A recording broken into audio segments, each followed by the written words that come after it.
মরক্কোর গোলে ভিনিসিয়াসের জবাব আর টান টান উত্তেজনায় ড্র। ব্রাজিলকে আটকে দিল মরক্কো। রাফিনার গোল মিসে তো নেইমার জুনিয়রের মাথায় হাত। বিশ্বকাপে ব্রাজিলের ষষ্ঠ শিরোপা অভিযানের শুরুটা জয় হয়নি, বরং নিউ জার্সির ম্যাটলাইফ স্টেডিয়ামে 90 মিনিটের লড়াই শেষে মরক্কোর বিপক্ষে 1-1 গোলে ড্র করে মাঠ ছাড়তে হয়েছে কার্লো আঞ্চলিকদের দলকে। আর সেই ফল এসেছে দুই দলের সমান তালে লড়াই, গোল মিস আর রুদ্ধশ্বাস মুহূর্তে ভরা এক ম্যাচের পর। ম্যাচের শুরু থেকেই বলের নিয়ন্ত্রণ ছিল ব্রাজিলের কাছে। ভিনিসিয়াস জুনিয়র, রাফিনিয়া ও মাঝমাঠের সৃজনশীলতায় আক্রমণ সাজাচ্ছিল সেলেসাওরা, কিন্তু এক পর্যায়ে নিশ্চিত গোলের সুযোগও নষ্ট করে ব্রাজিল, যা পরে বড় আক্ষেপ হয়ে দাঁড়ায়। মরক্কো ম্যাচের নিয়ন্ত্রণ নিতে বেশি সময় নেয়নি। তারপর আসে ম্যাচের প্রথম বড় মুহূর্ত। 21তম মিনিটে ব্রাজিলের রক্ষণভাগের ফাঁক কাজে লাগিয়ে আক্রমণে ওঠে মরক্কো।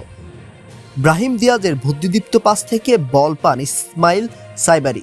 সামনে এগিয়ে এসে তিনি দারুণ এক টিপে গোলরক্ষক এলিসনকে পরাস্ত করেন। বিশ্বকাপে নিজের প্রথম গোলেই মরক্কোকে এগিয়ে দেন এই মিডফিল্ডার। গোল হজমের পর ব্রাজিল আরও আক্রমণাত্মক হয়ে ওঠে। অবশেষে 32 মিনিটে সমতায় ফেরান ভিনিসিয়াস জুনিয়র। মরক্কোর রক্ষণভাগের ভুলের সুযোগ নিয়ে বক্সে ঢুকে নিখুঁত ফিনিশে জাল খুঁজে নেন তিনি।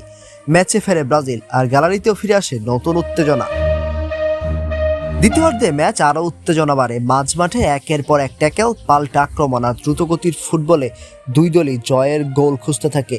এক পর্যায়ে আক্রমণ ঠেকাতে গিয়ে আশরাফ হাকিমের একটি ট্যাকেল নিয়ে বিতর্ক তৈরি হয়। অনেক বিশ্লেষকের মতে সেই চ্যালেঞ্জ অত্যন্ত হলুদ কার্ড দেখানো যেত। সেই দিকে ব্রাজিল কিছু ভালো সুযোগ পেল। মরক্কোর সংগঠিত রক্ষণ ও গোলরক্ষক বনুর দৃঢ়তায় আর গোল আসেনি। অন্যদিকে মরক্কো কয়েকটি বিপজ্জনক কাউন্টার অ্যাটাকে ব্রাজিলকে সতর্ক রেখেছে। শেষ বাঁশি বাজার সঙ্গে সঙ্গে স্কোরবোর্ডে লেখা ছিল 1-1। ফলাফলটা হয়তো ব্রাজিল সমর্থকদের জন্য হতাশার, কিন্তু মরক্কোর জন্য এটি আরেকটি বড় বার্তা। 2022 সালের রূপকথা কোনো দুর্ঘটনা ছিল না। বিশ্বকাপের মঞ্চে তারা এখনও বড় দলগুলোর চোখে চোখ রেখে লড়তে জানে।